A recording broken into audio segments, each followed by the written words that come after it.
Welcome to Surfing the Pain. I am Joseph of Borg, and today we are going to talk about a couple of different things. I'm going to clue you guys in as to why I call myself a pain master. I'm also going to discuss with you guys a couple of new features I'm bringing online. Um, in January, I'm going to be starting a new feature for those of you who are thinking about getting a spinal cord stimulator or have a spinal cord stimulator called Spinal Cord Stimulator Success Stories. I'm going to be doing that Thursday nights, 5 o'clock, same time. You'll be able to call in and talk to myself and others who are spinal cord stimulator success stories, ask questions, and talk to us live via chat and by the phone. So, without further ado, let's get it started. We've just received word from the fleet. They've engaged the Borg.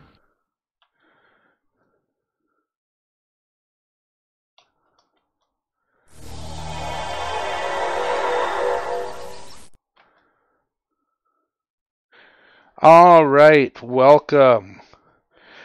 Again, I am Joseph the Borg. I come to you guys every Sunday night live from 5 o'clock Pacific Standard Time from Las Vegas. I discuss any and everything having to do with chronic pain. And like I said, I've got a couple of new things I want to tell you guys about that are coming up. And at the end of the show, I will be taking live calls from you guys. It'll be your opportunity to call in and talk to me live. So, grab your cell phone, grab a pencil, enter this number, and you can call me after I run a clip at the end of the show. I'm going to take a little break, grab a cup of coffee, come back and take live calls. You will be able to call me at area code 725-333-4140. Again, that's 725-333-4140. So, with no further ado, let's go ahead and get ready. I call myself a pain master for a very simple reason. When you look at the feature of mastering a skill, whether it's an instrument or a craft, they usually say it takes 5 years, 10,000 hours. They come up with that because 8 hours a day, 40 hours a week, comes out to be 2,080 hours, 2 weeks off for vacations, 2,000 hours a year invested in a skill. Excuse me. So over the course of 5 years, you amass your 10,000 hours to master a skill. I've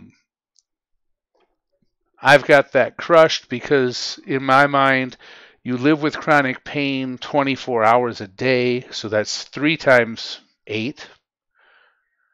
I've had chronic pain for literally decades. In the last 6 years or so, it's become intractable pain, meaning I'm in constant pain, not just chronic pain. Chronic pain, by definition, can come and go. I don't really differentiate the two because if you're living with chronic pain, intractable pain, it's kind of splitting hairs to me. So, given the fact that I have lived with this for many years, I'm looking over here at my stats, and it's telling me that it might cause buffering. Well, there's not much else I can do with it. I'm running the best I can given the equipment I've got. So, bear with me. I apologize if it's not running smoothly. It should be. If not, I guess I'll have some tech issues I have to look at.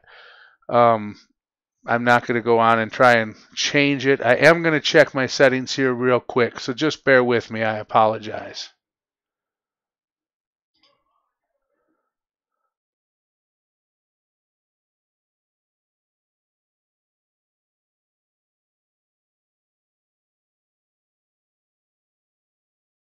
Everything looks about as good as I can make it from my little bit of tech knowledge. So I will continue on. Sorry about that. So I hope it's running smoothly. I hope you guys can hear and see me just fine. I'm hoping to save my pennies so I can get a little better equipment. I'm hoping to get my hands on a GoPro so I can actually make a video of the exercises I do in the pool. But enough about all that. We're going to go ahead and get right into the meat of things. Since I tell you guys I'm a master of pain, I figure maybe I need to spend a few minutes showing you guys my pain cred, for lack of a better term. I guess that's the way I think of it. I have done videos in the past that you may have seen. Basically, what's wrong with me, I'm going to try and bust it off for you guys live here today. Hopefully it will run smoothly. And looks like I've got a couple watchers, so hello. Feel free to type into the chat. Give me a thumbs up, thumbs down. Let me know if you can hear me. And if it's running okay, I'll try and respond. Anyway, I'm going to bring up some pictures off my desktop and show you guys exactly what problems I have, and I guess just so that you guys can know a little bit more about me and my situation. And without that, I will quit rambling and get on with it.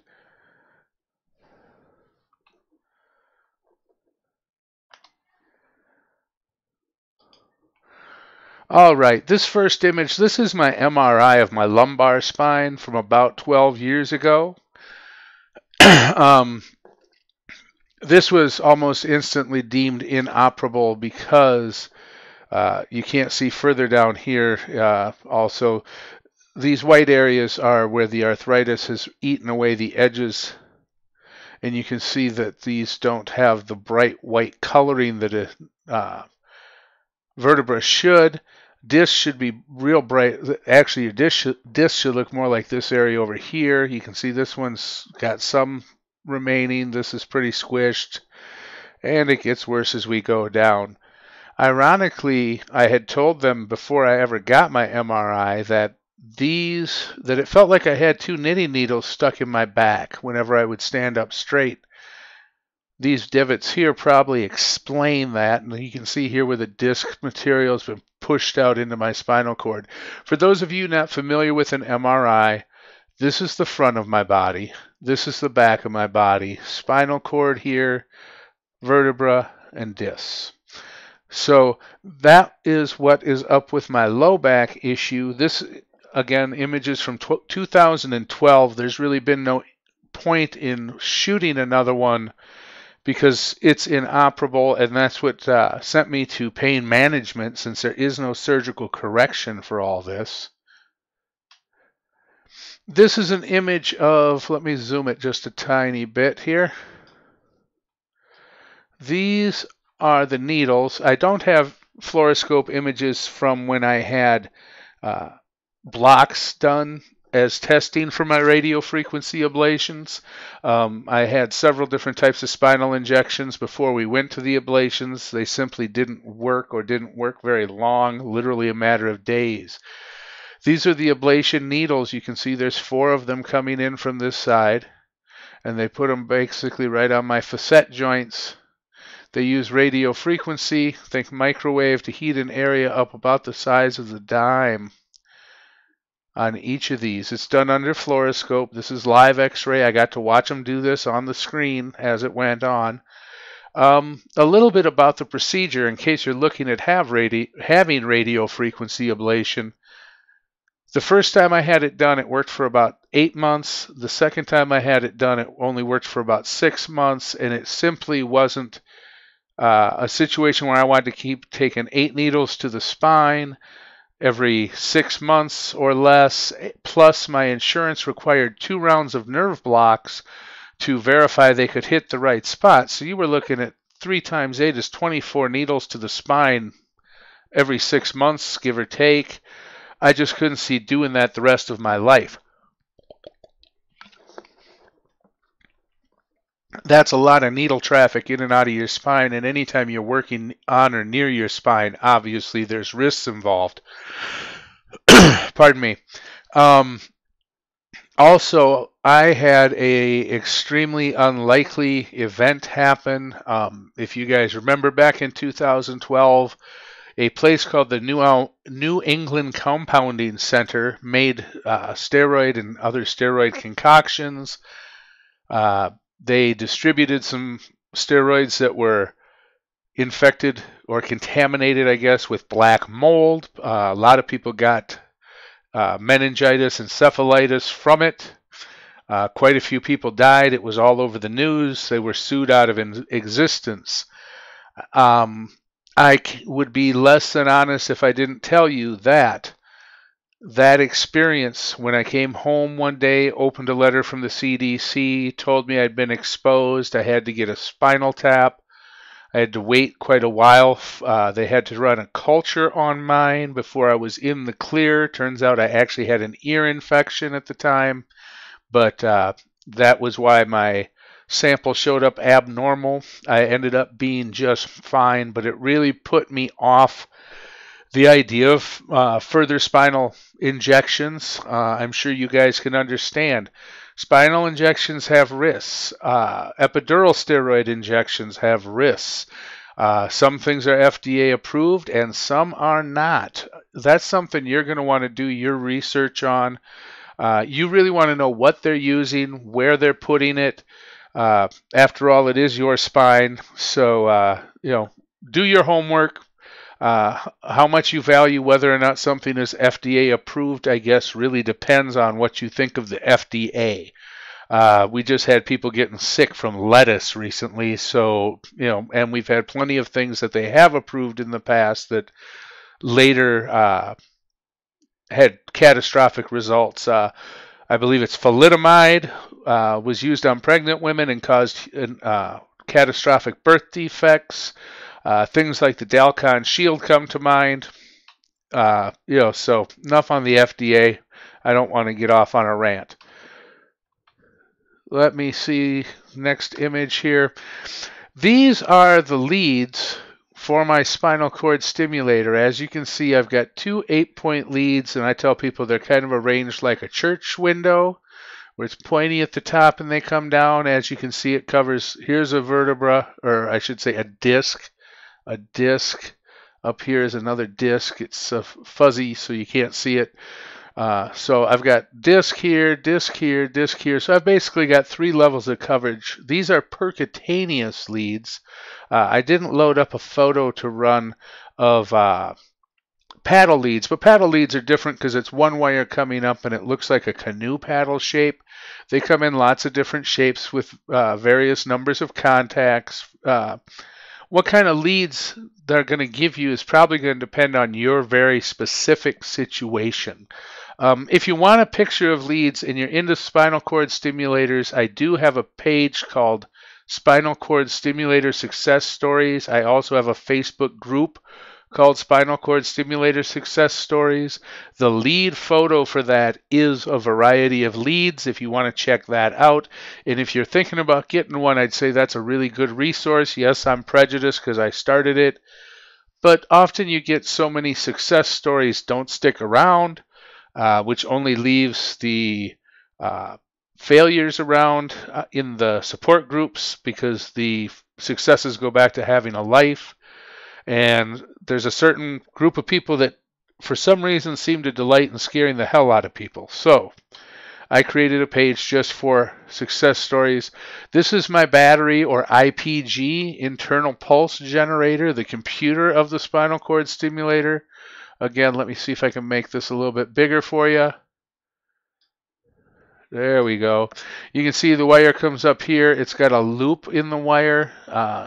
I believe they call that a relief loop, so it doesn't yank things when you move. This is under my skin on my left flank. I can feel it if I run my hand over it. I don't think you can really see it day to day, but there's a little scar where they made the pocket where this goes. The wires go up through here. They're tunneled underneath your skin, just under the fat layer, I do believe. I don't really feel those. And then they proceed to go up. And right about here, there's what I refer to as my junction box. I've got a small scar, and then my leads go up from there. So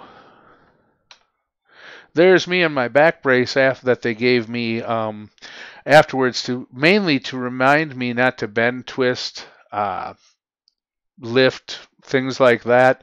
I wore it pretty much anytime I wasn't in bed. It was actually surprisingly comfortable. It's got little ratchets here with wires that I could twist to tighten it. I also think it helps keep some pressure on your battery so it heals in one place and doesn't move around while it's trying to form a pocket, since obviously your body makes scar tissue around any foreign body that you place in it. That's also one of the things that helps hold your leads in place, is the scar tissue. It's also the reason why for about the first 12 weeks you really don't get your permanent coverage. It's kind of like trying to grab smoke to get stable coverage the first 12 weeks, because as the scar tissue surrounds the leads, it changes the sensation and the interaction with your spine, because it really is a game of millimeters. After I got my implant, I probably spent 5 weeks on some very specialized machinery and physical therapy. I had been pretty much bedridden, housebound for about 8 months, so I did have quite a bit of muscle atrophy. I tell people it was a lot like the Rocky movie with the big Russian. There was some pretty interesting machinery. They all had these monitors that they'd slide in as I was working on them, and you could actually watch a little ball bounce along the screen for your movement, and over time you could see the ball move smoother and smoother over the cycle. So you could actually see the improvement, but as you can see, some pretty specialized machinery.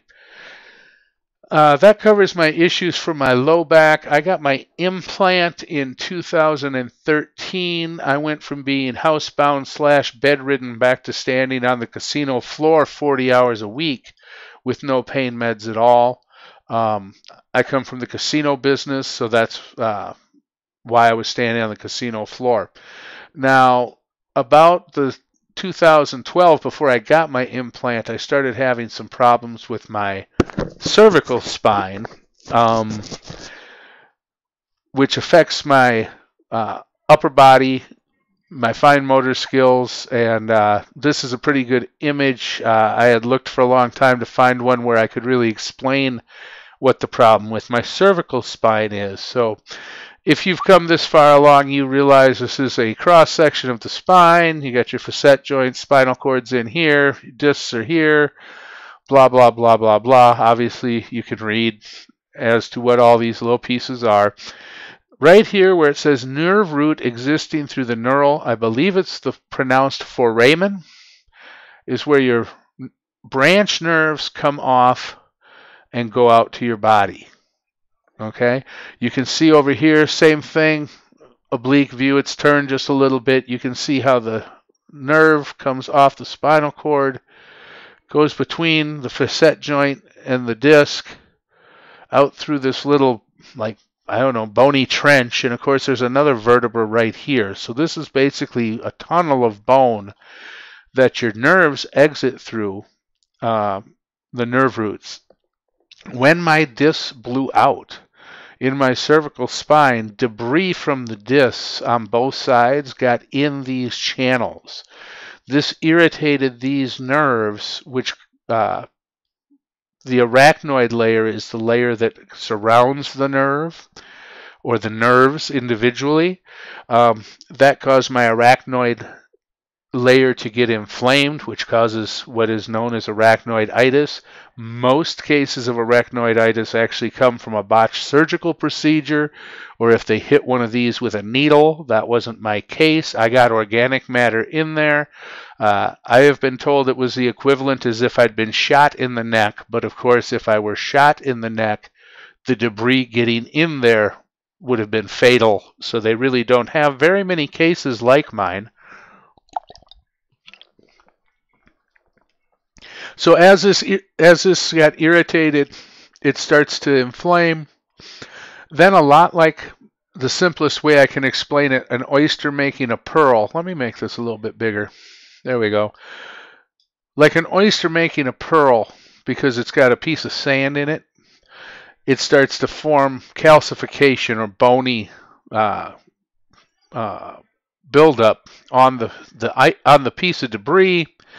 Of course, that puts more pressure, which makes it build more calcification. So just like a pearl making layers, it gets bigger and bigger and bigger over time, putting more and more pressure on the nerves. I happen to have this going on bilaterally at 3 levels of my spine. I've been told it's an extremely rare thing to have happen, especially multiple levels. So obviously there's a finite amount of space here. As these nerves get compressed more and more, they affect my fine motor skills.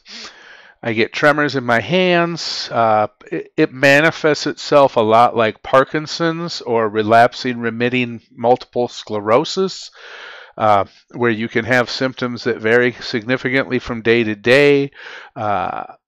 I've even had it affect my vision, my ability for my body to thermoregulate. Yes, just like some of the women out there might know what I'm talking about when I talk about hot flashes. I'll break out in a sweat for absolutely no reason occasionally. Some of the ones higher up in my spine cause me the occasional sensation of it's a tingling of the scalp, almost like you've got bugs up there. I get pain in both my arms is constant. It varies how bad it is from day to day. Because this obviously surrounded by bone, they can't really access it. It's grown together, they told me, like a pot of spaghetti that somebody forgot to stir. Again, trying to simplify it for you. So it can't be taken apart. You can't really remove the scar tissue from the nerve tissue at this point. As this continues to get bigger and bigger on the multiple levels, my long-term prognosis is full C4 paralysis. So for those of you unfamiliar with that, think Christopher Reeves.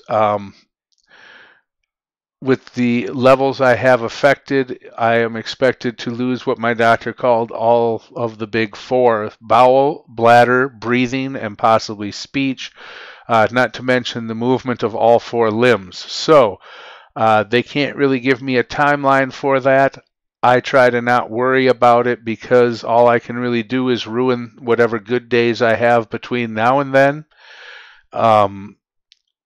My next 2, what they really do is give you milestones or benchmarks that when they happen, you can tell things are progressing and the condition's getting worse.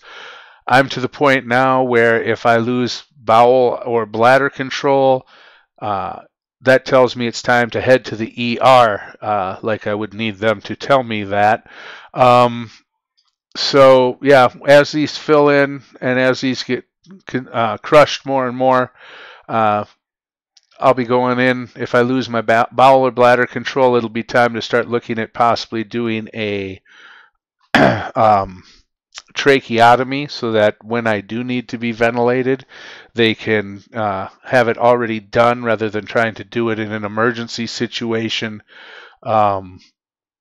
Obviously, if they can take their time and do a nice clean job of it. So the opening where the nerves go through is supposed to be about 22 millimeters. Mine was down to about 7, and I started having trouble tying my shoes. Because of that, we went in and did a cervical fusion to try and create space between the discs and prop things open as much as we can. That's why I don't have cadaver bone. I got these spiffy screw-in spacers that are tapered. Plate and 6 screws. They fuse level 4, 5, and 6. I have pretty good function. I do have pain from the hardware itself.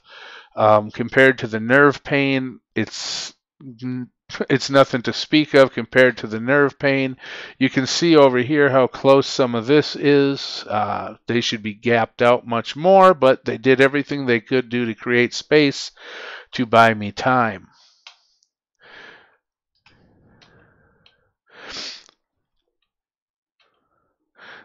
This is a view from the front. I've got a better view of this, I think, coming up. There it is from the side close up. The screws, the plate, the plugs. These plugs are metal, but it's a particular porous metal that bone tissue grows through. So this is it from the front. The plugs look brighter, like as if they're on top because of the metallic, uh, the metallurgy, I guess, of the metal that they use. But this is the plate that actually goes on top of the plugs and is holding the plugs in so they can't back out. And of course, you can see the heads of the 6 screws. And that's pretty much my slideshow presentation. So let me come on back.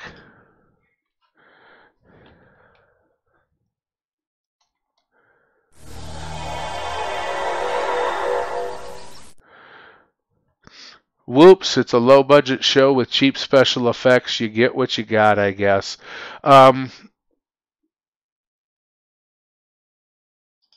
So I really don't have too much else to add regarding that, but that's what's wrong with me. That's what I've got going on. Like I said, I've been dealing with this for quite a few years, which is the reason why I call myself a pain master or a master or expert at living with chronic pain. For those of you out there, I know it's a surprise. I'm not a doctor. I don't give medical advice. I share my experiences and my thoughts, having lived with chronic pain and spinal issues for decades. So, having wrapped that up, I wanted to talk to you guys about something new and exciting. At least I know I'm excited about it. I'm going to be doing a new feature called Spinal Cord Success or Stimulator Success Stories. This is going to be on Thursday nights at 5 o'clock. I found somebody who is willing to help me with it. They're going to kind of co-host it with me, help me get it off the ground. It's my hope that some of the people from my Spinal Cord Stimulator Success Story group will volunteer to either let me tell their stories. I've got a couple of them on deck who have written me their stories. I'm hoping to either get some phone calls or maybe bring them on live as well. But I thought it would be really beneficial for people who are looking at a spinal cord stimulator, given that it's different than any other type of spinal. Sorry about that. Any other type of spinal surgery. Make a tech note. Fix transporter. And I thought it would be, because spinal cord stimulators are unlike any other surgery. Most surgeries, like with fusion, they do their thing. You go home, you heal. What you get is what you got. Spinal cord stimulators don't work like that. They give a lot of people their lives back, and that means a lot of people don't stick around who have success. They're just not on the internet. They go back to having a life. So that's why I wanted to do a project like this, and I am really excited about it. So I recently was speaking with somebody who also makes videos about spinal cord stimulators by the name of DJ Porkchop. We did a little Zoom conference call to get to know each other a little bit and talk about our experiences. And we ended up on the phone for a little over, or I guess on Zoom, technically, for a little over an hour. I cut it down to some highlights of what we talked about, just to give you guys a little bit of a tease and a sample of what we talked about, what we just kind of to give you a preview look of how the live show on Thursday nights is going to look. So without further ado, I'm going to run this clip, and by way of introduction, you will get to meet DJ Porkchop and hear what we have to say. This is also going to give me a chance to go get a cup of coffee. When I come back, I'm going to be taking your calls. So remember, 725-333-4140 you'll be able to call me after this clip and talk to me live. So without further ado, here comes a about 12-minute teaser, I guess, for spinal success, or for stimulator success stories. Excuse me. But unfortunately, when people like us come along, they split. Hey, these things can be so successful. So many people could get better benefit from this. And part of the reason I started making the informational videos is, again, this is 5 years ago, so there wasn't much info out there on the web. But people, if they have realistic expectations, if they know what to expect, if they know what they're up against, and they understand the basics of programming, so they can talk with their rep and their rep can talk to them, then I could help more people have success. But what really, and I wish I would have done more videos along the way of my trial and my recovery, but I gotta be honest, dude, I got the percutaneous leads. I was on the treadmill 3 days after implant. By day 5, I was using my implant to mask the pain from my incision. So I was done. You know what I'm saying? I was just itching, ready to go do shit, and not being able to do shit. Yeah, I got my implant. I think it was like March 6th, and 3 or 4 days later, I was out in the garage stripping I got a GMC Envoy. It's like 2004. Ripped the whole front half of the motor off, replaced power steering pump, power steering lines. The whole days after getting an implant put. Yeah, that wasn't real smart, but what do you got away with it? Oh yeah, I got away with it, but I am not going to say the staples didn't get tweaked a little bit and burn and hurt like holy hell. But hey, hindsight's 20/20, and live and learn. But I figured out what I can get away with and what I couldn't really fast, because I hurt like holy hell for a couple days after. I figured out my baseline. My baseline wasn't stripping apart a motor on a truck. Well, when people like you and I tell this kind of stuff, that's awesome for people that are thinking about this to be able to hear. Right. Well, even in my doctor's office now, whenever I go in there, and somebody was saying they were having a problem getting their programs right, and I said it in one of my videos too. I'm like, hey, this person happened to have a Boston Scientific as well. I said, and I know who the lady's rep was. It was, the same lady that I have. I said, she's really awesome with her computer. I said, rather than talk to her and tell her, hey, can you do this or that, take one finger and point. Touch where you want her to move it, and then you can talk. Your finger can do a lot more good than your mouth can do. Thanking me, hey, thanks a lot, and this is the reason why I kept making these videos, why I wanted to do these videos. Like you're saying, it was just gone. And you know what? That I badmouthed that damn psychiatric evaluation that I had to go through. I'm like, what the hell, I've been putting up with pain for all these years. Right. And I never killed myself off this. I can deal with it.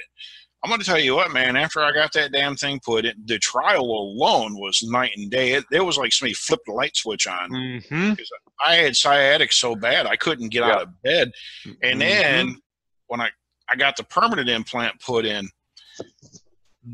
that's when the head game started getting played with me. And I tend to think I'm a pretty strong-minded person, but this thing started going horribly wrong for me, you know what I'm saying? Because then now all of a sudden I can do stuff. I'm like, what the holy hell am I going to do now? Because now my routine's completely jacked up, man. Now I'm not laying in bed no more, and I got to figure out what I haven't had a life for 8, 9, 10 years. Now what am I going to do? And I know I promised myself and the man upstairs that if this worked for me, I was going to stick around and remain a presence online, because, like you said, you go looking for success stories and it's like everybody's slamming these things, nobody's happy with them.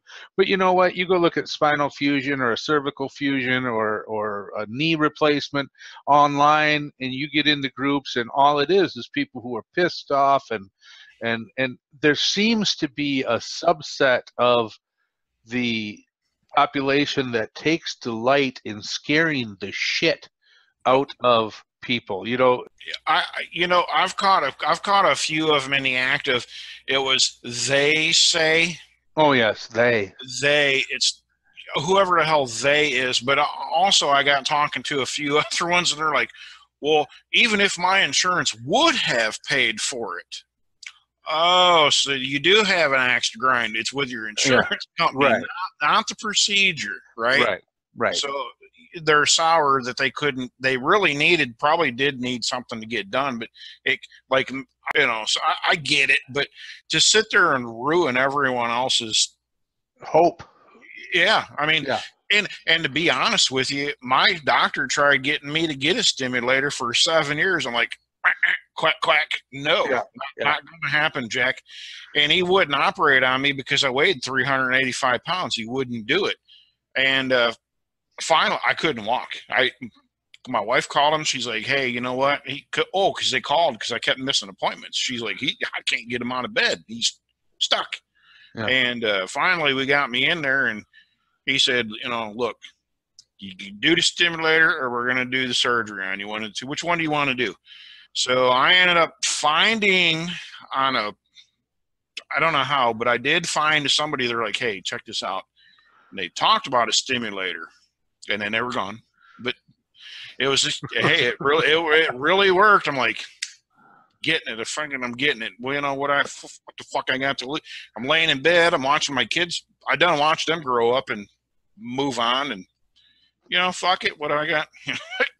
So I tell people you should be at a certain level of desperation to consider it, because yes, there's risks. Yes, there's this and that. But and you know what? It was they that was ruining my chance at it too. That's exactly who it was. And you know who they was? I don't know. Yeah. Just random usernames on forums on the internet is who. Right. Okay, because I had a conversation with somebody recently, and they're like, those things are so dangerous. I'm like, well, dangerous is a relative term. That's why I did the show about, our spinal cord stimulator is safe. Well, in comparison to what? Everybody knows somebody who, and they've got an anecdotal evidence. I know people, I know 3 women who have never driven a car. Does that mean, that 3% of women never drive? Right. An open and honest conversation. I tell people, does it work for everybody? Nope. And my heart, being a success story myself, dude, my heart literally breaks for people who's here. I had a trial for a week, and we tried to reprogram it a bunch of times, and I just got nothing, dude. And I just want to weep for these people, because when it works, and once in a while you'll see somebody that's like, like you were early on, maybe, I don't know. And then they get that right program, and they're like, wow, it's night and day. There is no real middle ground. It's either awesome or it sucks, and there's nothing. And there's not a lot of middle ground. I tell people, if you can get the tingle in the area you need it, that's half the game. Yep. Because the rest is just fine-tuning it. But, and like you said, I've literally had them move my sensation from my ribs. I've had them put it in my left foot and everything in between. That's why I tell people, look, they can move it around. I don't like it. It's on this. Generally. Obviously, there's always exceptions, and not every programmer has the same amount of skills. I'm kind of a physics geek. I explain to people, look, when you increase your frequency, you narrow your wavelength, and so you're in effect trying to hit your pain signal with a smaller bullet. The more you raise your frequency, the narrower band, it's like a laser focus, so that may not be the best for you. Oh, but I don't want to feel the vibration. I get it, okay? But, you got to give the shit half a chance. You got to have an open mind. And like I said, you got to be to a point of desperation before you want to jump into this. If you've got an occasional back pain, or when I see people, I have a hard time getting through my, I work 10-hour days and I have a hard time. Well, you need to reduce your hours and do some other stuff, because if you can still go work full time, I don't know that, I don't know that I'd have taken the risk if I could have been still working full time and whatnot. Maybe I would have. I don't know, but well, I'll be completely honest with you. My dad, he was 75 at the time, I believe it was. He had, and this was just 4 years ago, maybe 5. He had come down to my house to visit me, and he ended up working on my lawnmower outside while I was laying in bed. And here I am, 40 years old. This man's retired out of 2 jobs, full retirements, out of 2 jobs. I'm laying in bed. I can't freaking move. I had tears running down my face.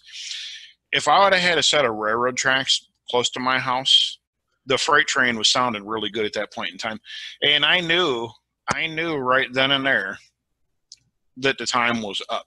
And and luckily enough, that's when my doctor's office called and they're like, hey, what's going on? Why is he missing these appointments? And then my wife's like, I can't get him out of bed. And then I was like, you know what? I got out of bed. And once that happened in my head, I'm like, you know what? You need to get up and you need to go now. That was a sign. Somebody told me you need to get your ass up out of this bed and go. I tell people all the time, I said, look, when option B is a bullet, I tell people desperation causes courage, because when well, what do you got to lose at that point? I mean, just, Dude, I'm telling you, when that pain just, people, and the other thing that I see a lot of, people get so frustrated because, my family doesn't understand it, or so-and-so doesn't understand. Dude, it's like any life-changing event. It's like I don't have any biological children by choice. Okay, so I can only imagine that having biological children, life-changing, getting a divorce, losing a parent.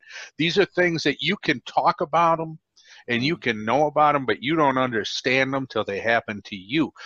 Get over this idea that you're ever going to really convey, because, man, when you're, day in, day out, 24/7, and it does not let up, you begin to see why people make a dramatic decision to punch out and cash in their chips. It was, every day from the minute I woke up till the minute I cried myself to sleep.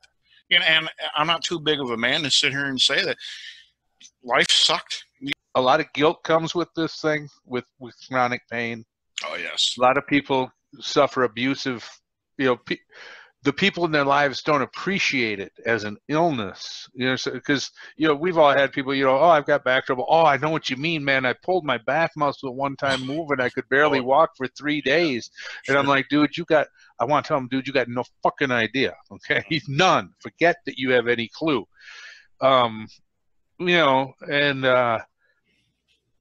It's I tell them, I said, or they'll feel guilty about taking their pain meds or meds at all. And I'm like, look, replace chronic pain with, what if you had cancer? Ask them, why you look down at me, you treat me like shit. If that's the case, would you act like that if I had cancer or Parkinson's, or, would you treat me, and cut yourself some slack? You're sick, you're injured, whichever term you want to put it. A lot of times when I'm in casual conversation, if somebody asks me, because they'll give me a form to fill out and I'll hand it to my wife, they go, don't you write? And I'm like, well, I know how to write, but I can't write, and I definitely can't write that you're going to be able to read it enough to fill out this form. And I just tell them, rather than go through the whole thing, I say, I got a spinal cord injury, because most people have some concept of that, because then you can talk about it without it being and coming off, poor me, and it's so bad. So, you know what, dude, this is working out really well. And like I said, I started recording. I'm going to go through and I think I'm going to chop this up.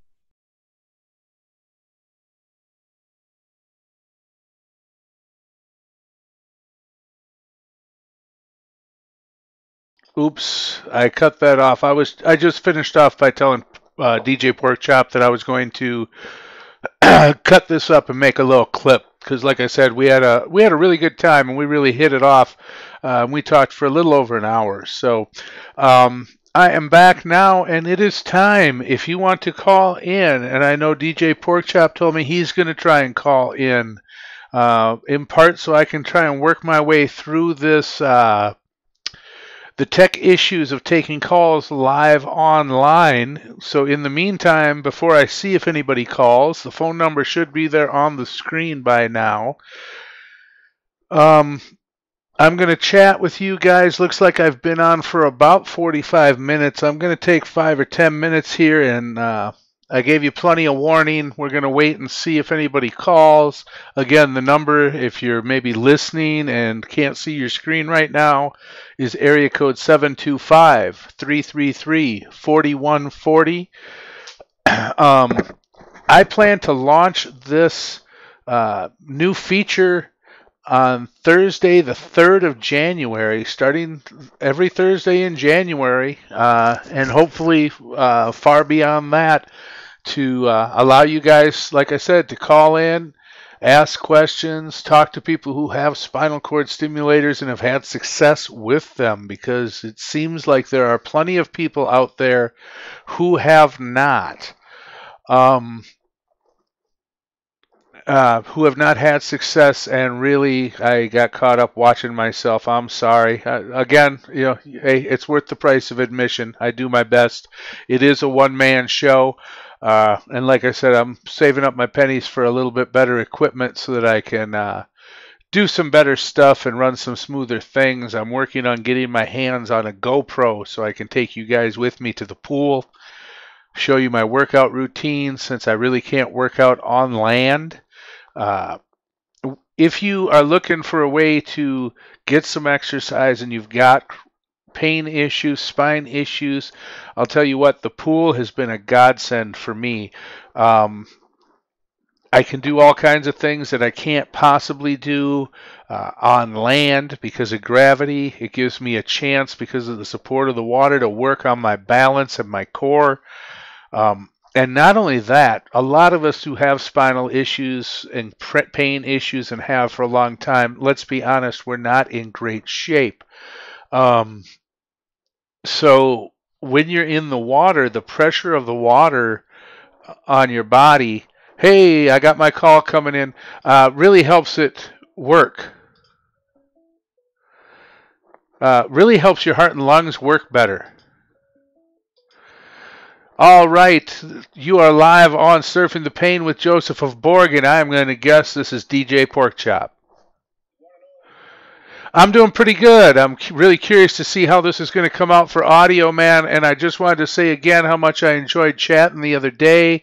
I really think we're going to be able to help a lot of people as a team and speak with these people who are having pain issues.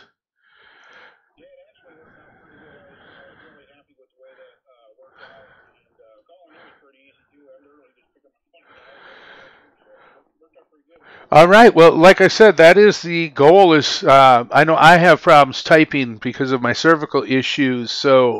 And sometimes live chat can be laggy, or if I don't see it, and this gives it's just more personal to speak to somebody one-on-one. So I really want to thank you for helping me out and calling in so that I could test out this technology.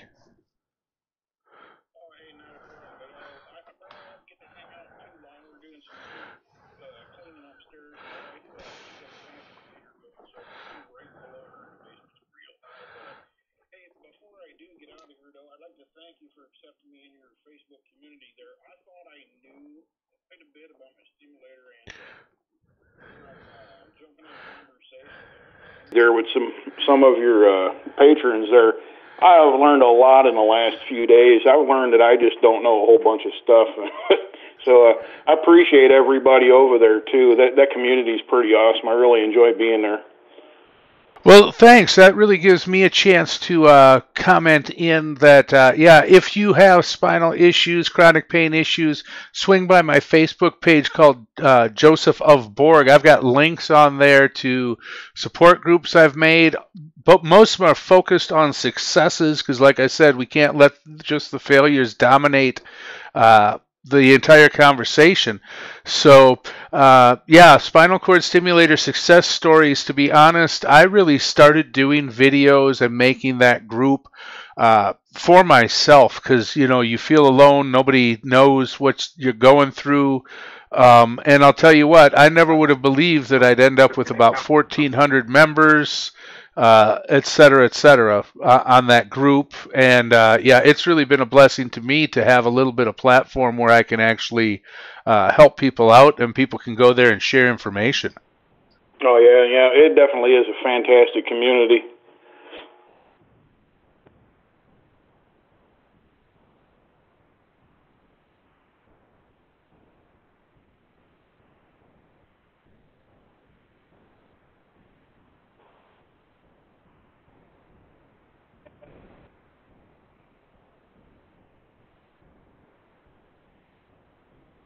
Alrighty, Joe, you have a fantastic evening. I enjoyed the show. Merry Christmas to you guys, and we will catch up with you guys later. You guys have a fantastic evening. Oh, no, I had no problem watching it at all. I'm downstairs on a laptop watching it wireless, so I'm having to pick up my signal through the floor, and it's obviously surrounded by concrete. So it came in nice and smooth on my end. I had no problem whatsoever. All right, great to hear. All right, thanks. Have a good night. Take care, Joe. Bye-bye. All right, bye. All right, so I don't really have anything else to add to that. I'll get a chance to see how his call came through for you guys. Other than that, I didn't have too much else to add. I'll hang out here another minute or two and see if I get any other calls now that I know the thing actually works. Again, if you want to talk to me live, ask me questions about chronic pain, 725-333-4140. And starting in January, every Thursday night, Stimulator Success Stories will be on Thursday nights at 5 Pacific Time. I believe that is 8 on the extreme East Coast. I know Pork Chops in Center, I believe he's Central Time, and I know he's 2 hours difference. I believe if you're in like New York, it's 3. And I'm just basically chatting here and watching the screen to see if anybody else calls. I think I only had a couple of live watchers, so hey, if you're watching this on live stream, if you're not watching the live stream and you happen to be watching it on replay, every Sunday night I'm on here surfing the pain, and beginning in January, every Thursday night, Stimulator Success Stories. So with that, again, I'm Joseph of Borg. I want to thank you very much for sharing your time with me. I try and respect your time and put out as best product as I can to be just a little bit entertaining and hopefully very informative. With that, I got nothing but love for you guys. Thanks again for allowing me this platform. It's really been a blessing for me to reach out and meet other people and help people. I always enjoy, if you've got a success story or you want to contact me through a different method, you can get my Gmail. It's real simple. It's josephofborg@gmail.com. If you got a success story, take a minute and send it to me. It really inspires me and helps me keep doing what I'm doing, because we all know that we all have our rough days. So with that, I'm going to wish you guys all a Merry Christmas since it's coming up here, and I hope you guys all have a wonderful holiday, and I hope that I will see you guys next week. Joseph of Borg, I'm out of here.